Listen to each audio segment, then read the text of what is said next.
大家好，这里是 Lily and Cats 时事与新闻频道。今天说一说赖小民一审被判死刑了。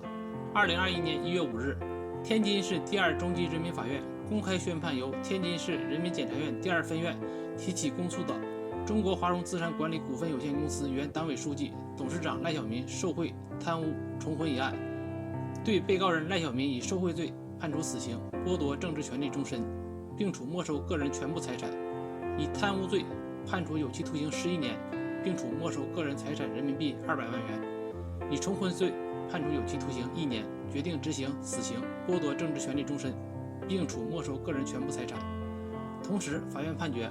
对赖小民受贿所得财物及其孳息予以追缴，上缴国库；不足部分继续追缴；对贪污所得财物依法发还被害单位。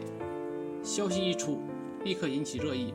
主要原因是之前很多人都感觉刑不上大夫，经济犯罪很难判死刑。虽然我国法律中没有明确说明什么是经济犯罪，但是大家都有这种感觉，贪污受贿不会死。但是赖小民被判死刑了，怎么看呢？分析原因可能有以下几点：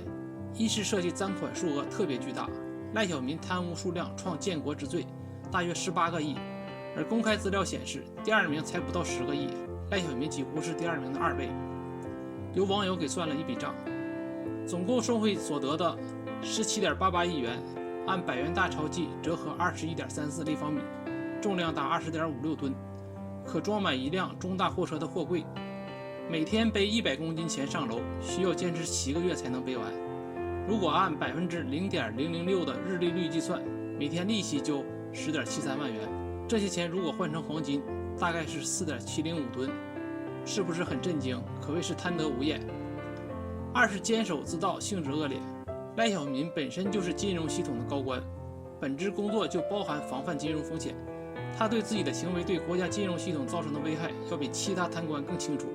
所以他是职务犯罪，比经济犯罪判得重也正常。三，可能是上面有意杀鸡儆猴，之前不少贪官贪污数额也特别巨大，最终都没判死刑，这样会让人误认为贪污受贿的经济犯都不会判死刑。如果此次赖小民还是没有判死刑，那么基本上就坐实了这个猜测。那么贪污腐败分子绝对增加许多胆量，搏一搏单身变摩托，赌一把后代别墅白云马，哪怕东窗事发锒铛入狱的贪官也感觉不亏，因为这种诱惑太大了，昔日的挥金如土，纸醉金迷，足够让他回忆感觉此生无憾。死缓并不能真正让他们悔恨，只会让他们庆幸。18大后贪污腐败问题并没有得到有效遏制，刀拳头手不停，恐怕也是这个原因，这会非常不利于清正廉洁建设。最近秦朝系列电视剧比较火，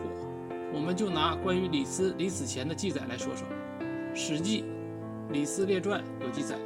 ，22年7月，司具五行，论腰斩咸阳市。司出狱，与其中子俱直，故谓其中子曰：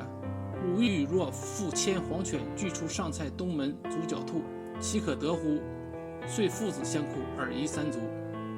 有些人只有到了真的要死的时候，才懂得活的重要；有些人看了别人要死了，就会仔细想想自己怎么办。可能赖小民一审被判死刑也有这个原因吧。